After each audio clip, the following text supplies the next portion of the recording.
পঞ্চবর্তী বনময় করিল সলাৎ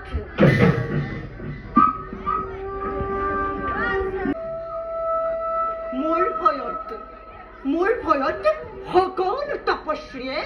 প্ৰলয়ন কৰিলে কোনোবা গুপ্ত স্থানে কিন্তু মই গোটেই অৰণ্য পাত কৰি হলেও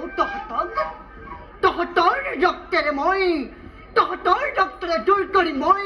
তিষ্টা মোৰ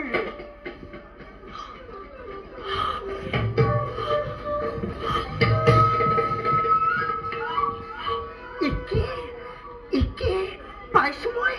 নৰদেশৰ গোন্ধ যাওঁ আগবাঢ়ি নিশ্চয় আছে অদূৰত মনুষ্যৰ নাবা